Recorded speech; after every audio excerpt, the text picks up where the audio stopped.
Next है किरणों के मुड़ने के नियम। किरण क्या कहलाती है? जिस रेखा में प्रकाश के चलने की दिशा भी होती है, माने तीर का निशान जो होता है वो प्रकाश के चलने की दिशा कहलाती है, तो उसे हम किरण कहते हैं। जैसे ये किरण है, इसमें तीर का निशान भी है और ये एक रेखा है। तीर का निशान ये प्रदर्शित करता है कि ये किरण ऐसे जा रही है। तो किरणों के मुड़ने के नियम में पहला नियम ये है अवतल दर्पण, ये है उत्तल दर्पण। ये किरण है मुख्य अक्ष के समांतर जा रही है, ये भी मुख्य अक्ष के समांतर जा रही है। तो मुख्य अक्ष के समांतर जाने वाली किरण परावर्तन के बाद फोकस से होकर जाती है अवतल दर्पण में, या जाती हुई प्रतीत होती है, फोकस से जाती हुई प्रतीत होती है उत्तल दर्पण में। तो ये ऊपर लिखा है मुख्य अक्ष के समांतर जाने वाली किरण परावर्तन के बाद फोकस से होकर जाती है अवतल दर्पण में, या जाती हुई प्रतीत होती है उत्तल दर्पण में। दूसरा, फोकस से होकर जाने वाली किरण कोष्टक में अवतल दर्पण में फोकस से होकर जाएगी और उत्तल दर्पण में फोकस से जाती हुई प्रतीत होगी। तो फोकस से होकर जाने वाली किरण अवतल दर्पण में, या जाती हुई प्रतीत होने वाली किरण उत्तल दर्पण में परावर्तन के बाद मुख्य अक्ष के समांतर हो जाती है। ये फोकस से जाती हुई प्रतीत होती है, ये भी परावर्तन के बाद मुख्य अक्ष के समांतर हो जाती है। ये फोकस से होकर जाती है, ये भी परावर्तन के बाद मुख्य अक्ष के समांतर हो जाती है। तो यही लिखा है फोकस से होकर जाने वाली किरण अवतल दर्पण में, या जाती हुई प्रतीत होने वाली किरण कोष्टक में उत्तल दर्पण में परावर्तन के बाद मुख्य अक्ष के समांतर हो जाती है। दूसरी, वक्रता केंद्र से होकर जाने वाली किरण, होकर जाने वाली किरण, या यहाँ पर आप ये देखेंगे, या जाती हुई प्रतीत होने वाली किरण परावर्तन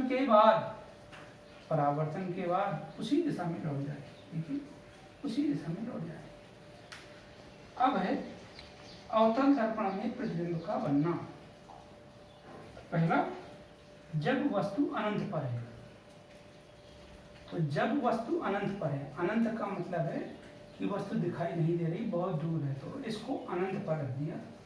अनंत पर है, इसमें हमने दो प्रकार की किरण ली। एक फोकस से होकर जाने वाली किरण परावर्तन के बाद मुख्य अक्ष के समांतर हो जाती है, परावर्तन के बाद मुख्य अक्ष के समांतर हो जाती है। और दूसरी, वक्रता केंद्र से होकर जाने वाली किरण उसी दिशा में लौट जाती है। तो ये दोनों किरणें फोकस पर मिलती है। तो ए बी वस्तु का उल्टा प्रतिबिंब फोकस पर ए डैश बी डैश बनता है। ये उल्टे प्रतिबिंब को कल समझाया था, उल्टे प्रतिबिंब को वास्तविक प्रतिबिंब कहते हैं। फोकस पर वास्तविक वस्तु से बहुत छोटा बनता है। इसमें आपको समझने की आवश्यकता है कि जैसे वस्तु अनंत पर है, प्रतिबिंब फोकस पर बनेगा, फिर अनंत और सी के बीच में, माने सी से बहुत अधिक दूरी पर है पर हमें दिखाई दे रही है, तो अनंत और सी के बीच में है तो प्रतिबिंब इधर आएगा। तो कहाँ पर बनेगा? एफ और सी के बीच में बनेगा। फिर वस्तु को थोड़ा आगे ले जाएंगे, आगे ले जाएंगे मतलब अभी बिंदु होगा सी पर। तो जब वस्तु सी पर होगी तो प्रतिबिंब फिर इधर आएगा, तो सी पर ही बनेगा। फिर वस्तु को और इधर ले जाएंगे, और इधर ले जाएंगे मतलब सी और एफ के बीच में होगा, तो प्रतिबिंब इधर बनेगा। तो प्रतिबिंब जो होगा वक्रता केंद्र से दूर बनेगा, बड़ा बनेगा। फिर फोकस पर होगी तो अनंत पर बनेगा, फिर फोकस और एफ के बीच में वस्तु होगी। तो इस प्रकार से इसकी ये स्थितियाँ होती हैं। तो ये स्थितियाँ अभी मैं समझाऊंगा। अवतल दर्पण में दूसरी स्थिति है कि जब वस्तु अनंत और वक्रता केंद्र सी के बीच में हो। तो ये वक्रता केंद्र सी है, जब वस्तु अनंत और वक्रता केंद्र सी के बीच में हो। वक्रता केंद्र इधर आप लिख देंगे सी के बीच में हो। तो इसमें एक किरण ली, मुख्य अक्ष के समांतर जाने वाली प्रकाश की किरण परावर्तन के बाद फोकस से होकर जाती है। दूसरी, फोकस से होकर जाने वाली किरण परावर्तन के बाद मुख्य अक्ष के समांतर हो जाती है। तो प्रतिबिंब जो होता है वस्तु से छोटा वक्रता केंद्र और फोकस के बीच में उल्टे को हम वास्तविक कहते हैं, वास्तविक बनता है। तो ये लिखा है प्रतिबिंब ए डैश बी डैश सी व एफ के बीच में, सी माने वक्रता केंद्र, एफ माने फोकस, वक्रता केंद्र और फोकस के बीच में उल्टा वस्तु से छोटा, उल्टे को ही वास्तविक कहते हैं, वास्तविक बनता है। दूसरी स्थिति है, तीसरी स्थिति है जब वस्तु वक्रता केंद्र सी पर हो, वक्रता केंद्र सी पर हो, तो ये वस्तु ए बी, जो वस्तु ए बी है ये वक्रता केंद्र सी पर है। इसमें भी एक किरण मुख्य अक्ष के समांतर जाने वाली प्रकाश की किरण फोकस से होकर जाती है, दूसरी फोकस से होकर जाने वाली किरण परावर्तन के बाद मुख्य अक्ष के समांतर हो जाती है। तो जो वस्तु वक्रता केंद्र ए बी पर रखी है, इसका प्रतिबिंब भी वक्रता केंद्र सी पर ए डैश बी डैश वस्तु के बराबर बनता है, उल्टा बनता है, उल्टा माने वास्तविक बनता है। यही लिखा है प्रतिबिंब वक्रता केंद्र सी पर उल्टा वस्तु के बराबर वास्तविक, उल्टे को ही वास्तविक कहते हैं। तो चाहे ये लिखो या ये स्थिति लिखो, एक ही बात है, पर मैंने दोनों लिख दिए। चौथी स्थिति जब वस्तु वक्रता केंद्र सी व एफ के बीच में हो, वस्तु वक्रता केंद्र सी व एफ के बीच में हो, तो ये है मुख्य अक्ष एक है, ये वस्तु है सी और एफ के बीच में है। एक प्रकाश की किरण मुख्य अक्ष के समांतर जाने वाली फोकस से होकर जाती है, दूसरी फोकस से होकर जाने वाली प्रकाश की किरण परावर्तन के बाद मुख्य अक्ष के समांतर हो जाती है। तो इसका प्रतिबिंब अब बढ़ना शुरू होता है, बड़ा बनना शुरू होता है। तो प्रतिबिंब बड़ा बनता है कहाँ? सी माने वक्रता केंद्र और अनंत के बीच में। तो ये लिखा है प्रतिबिंब वक्रता केंद्र सी और अनंत के बीच में उल्टा वस्तु से बड़ा वास्तविक बनता है, उल्टे को ही वास्तविक कहते हैं। पांचवी स्थिति है जब वस्तु फोकस एफ पर हो। ये है वस्तु फोकस, यहाँ पर जगह नहीं थी, वैसे बनाना चित्र यहाँ चाहिए था, मैंने यहाँ बना दिया है, तो आप इस चित्र को यहाँ बनाएंगे। तो जब वस्तु फोकस पर है, तो देखो ये वस्तु ए बी एक फोकस पर है, एफ पर है, तो मुख्य अक्ष के समांतर जाने वाली प्रकाश की किरण फोकस से होकर जाती है और वक्रता केंद्र से होकर जाने वाली किरण उसी दिशा में लौट जाती है। तो ये समांतर किरणें ना आगे मिलती हैं ना पीछे मिलती हैं। तो जब नहीं ना आगे मिलती हैं ना पीछे मिलती हैं, तो ये कहते हैं कि प्रतिबिंब अनंत पर बनता है और दिखाई नहीं देता है, तभी तो अनंत पर बनता है। और स्थिति वैसी ही रहती है जो इससे पहले रहती थी। इससे पहले का मतलब उल्टा बनता है, उल्टा बनता का मतलब वास्तविक बनता है। तो ये प्रतिबिंब अनंत पर उल्टा वस्तु से बड़ा और वास्तविक बनता है। नेक्स्ट स्थिति, अब वस्तु एफ और पी के बीच में होगी। एफ माने फोकस, पी माने पोल, पोल माने ध्रुव। तो जब वस्तु फोकस एफ व ध्रुव पी के बीच में हो, तो एफ और पी के बीच में ये ए बी वस्तु है। तो एक किरण देखो मुख्य अक्ष के समांतर जाने वाली प्रकाश की किरण फोकस से होकर जाएगी और ये वक्रता केंद्र सी से होकर जाने वाली किरण उसी दिशा में लौट जाएगी। तो जो पीछे की तरफ ऐसे फैल रही है, इनको आगे की तरफ मिलाते हैं, तो आगे माने और डॉट डॉट करके आगे की तरफ मिलाते हैं, तो ये प्रतिबिंब ए डैश बी डैश बनता है। कहाँ पर बनता है? ये दर्पण से पीछे बनता है। कैसा बनता है? सीधा बनता है। सीधे को क्या मतलब कहते हैं? आभासी बनता है। कितना बनता है? वस्तु से बड़ा। देखो ये वस्तु है, वस्तु से बड़ा बनता है। तो यही देखा है प्रतिबिंब दर्पण के पीछे आभासी, वस्तु से बड़ा व सीधा बनता है। सीधे को ही हम आभासी कहते हैं। तो ये थी अवतल दर्पण में स्थितियां। अब उत्तल दर्पण में हम देखें। नेक्स्ट है उत्तल दर्पण में प्रतिबिंब का बनना। तो जब वस्तु अनंत पर है, ये वस्तु अनंत पर है, तो ये मुख्य अक्ष के समांतर जाने वाली किरण फोकस से जाती हुई प्रतीत होती है। तो वस्तु का प्रतिबिंब फोकस पर ही सीधा बनता है, वस्तु से छोटा बनता है। तो प्रतिबिंब एफ पर ही सीधा, सीधे को हम आभासी कहते हैं। वैसे दोनों में से कोई एक गुण लिखना चाहिए, पर आपको बार बार समझाता हूँ। सीधा, आभासी, वस्तु से बहुत छोटा बनता है। दूसरी, जब वस्तु कहीं पर भी हो, कहीं पर भी स्थिति हो, देखो ये वस्तु है, कहीं पर भी है, तो पहली प्रकाश की किरण मुख्य अक्ष के समांतर जाने वाली फोकस से जाती हुई प्रतीत होती है और वक्रता केंद्र से जाती हुई प्रतीत होने वाली प्रकाश की किरण उसी दिशा में लौट जाती है। तो प्रतिबिंब F और P के बीच में वस्तु से छोटा, आभासी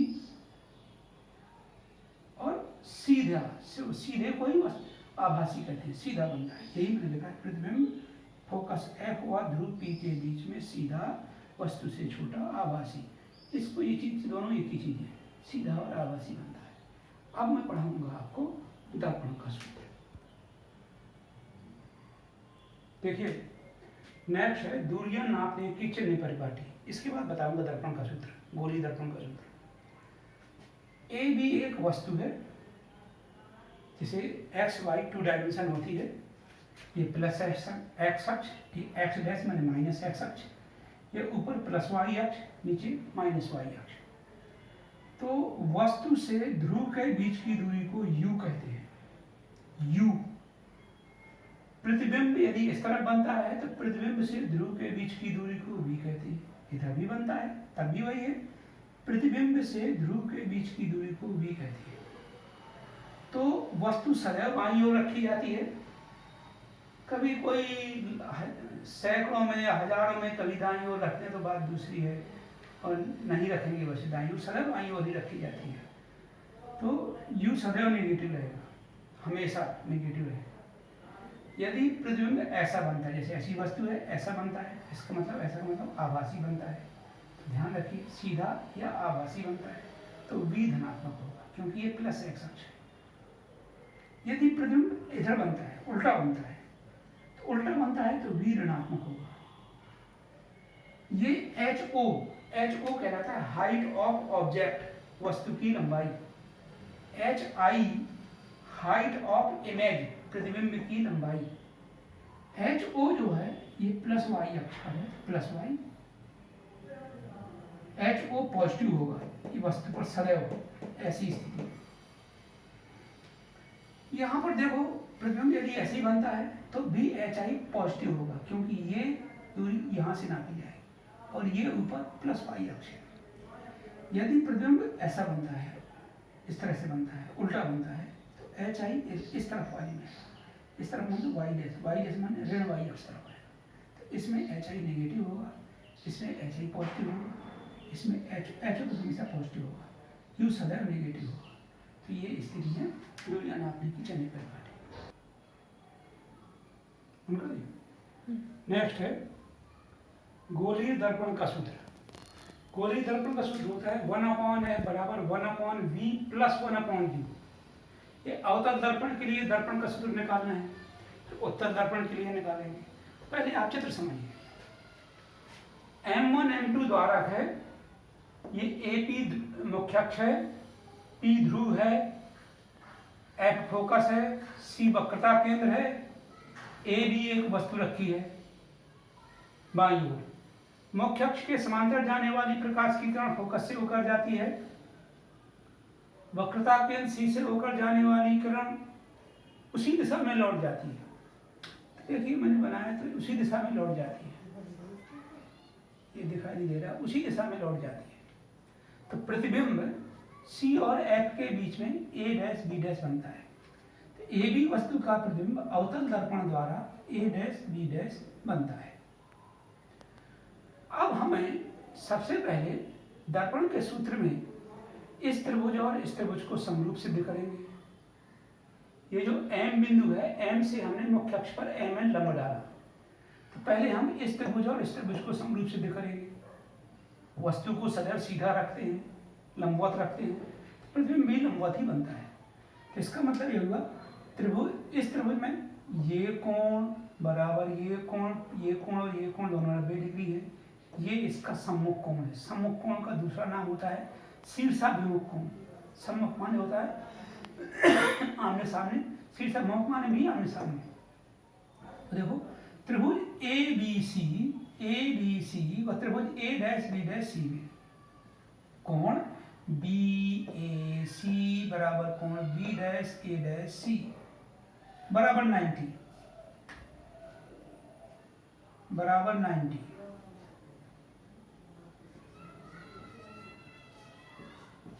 प्रत्येक कोण समकोण है। प्रत्येक कोण समकोण है, प्रत्येक कोण समकोण है, इसलिए ये कोण और ये कोण 90 डिग्री होंगे। कोण BCA, देखो कोण BCA बराबर कोण B'CA', सी समकोण है। तो जब एक त्रिभुज के दो कोण दूसरे कोण के बराबर होंगे तो तीसरा तो अपने आप बराबर होगा, इसलिए ये त्रिभुज और ये त्रिभुज समरूप हैं। समरूप आपने पढ़ा है हाई स्कूल में, समरूप त्रिभुज की संगत भुजाओं का अनुपात बराबर होता है। तो यहाँ पर हम लिखेंगे लंब बटे आधार, माने पहले त्रिभुज का लंब बटे पहले त्रिभुज का आधार बराबर दूसरे त्रिभुज का लंब बटे दूसरे त्रिभुज का आधार। इस L2 का पक्षांतर करेंगे तो यहाँ आ जाएगा, A1 का पक्षांतर करेंगे तो यहाँ आ जाएगा, तो L1 बटे L2 बराबर A1 बटे A2 हो जाएगा। मतलब क्या होगा, पहले त्रिभुज का लंब बटे दूसरे त्रिभुज का लंब बराबर पहले त्रिभुज का आधार बटे दूसरे त्रिभुज का आधार, ये हो जाएगा। तो समरूप त्रिभुज पहले हमने समरूप से दिखाया, तो समरूप त्रिभुज ABC व समरूप त्रिभुज A', पहले का लंब AB बटे दूसरे का लंब A', पहले का आधार AC बटे दूसरे का आधार A', समीकरण 1। इसी प्रकार इस त्रिभुज को त्रिभुज MNF और त्रिभुज B'A' को समरूप सिद्ध करेंगे। तो ये कोण भी 90 डिग्री, कौन सा हमने लंब डाला है, तो कोण MNF बराबर कोण B'A', देखो कोण MNF बराबर कोण B'A', इम्प्लाइज दैट 90, दोनों 90 के बराबर है, प्रत्येक कोण समकोण है। और देखो कोण MFN बराबर कोण B'A', ये कोण इसका शीर्षाभिमुख कोण है, तो ये कोण बराबर है, इसलिए ये त्रिभुज और ये त्रिभुज समरूप होंगे। तो इसके बाद कोण MFN बराबर कोण B'A', तो ये दोनों शीर्षाभिमुख कोण है, इसलिए दोनों त्रिभुज समरूप होंगे। समरूप त्रिभुज MNF व समरूप त्रिभुज B'A', पहले का लंब बटे दूसरे का लंब बराबर पहले का आधार बटे दूसरे का आधार, तो MN बटे A', बराबर NF बटे A' है।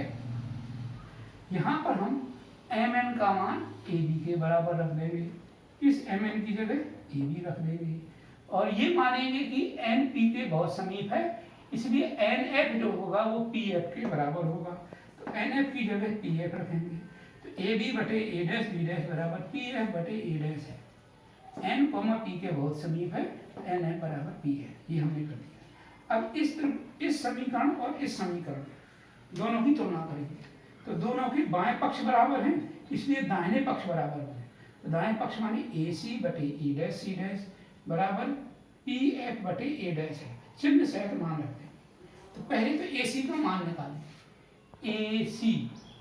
AC मान ये होगा ये दूरी माइनस ये दूरी कहलाती है U और ये दूरी कहलाती है R यानी 2F, तो ये हो जाएगी U माइनस 2F, तो ये दूरी हुई U माइनस 2F।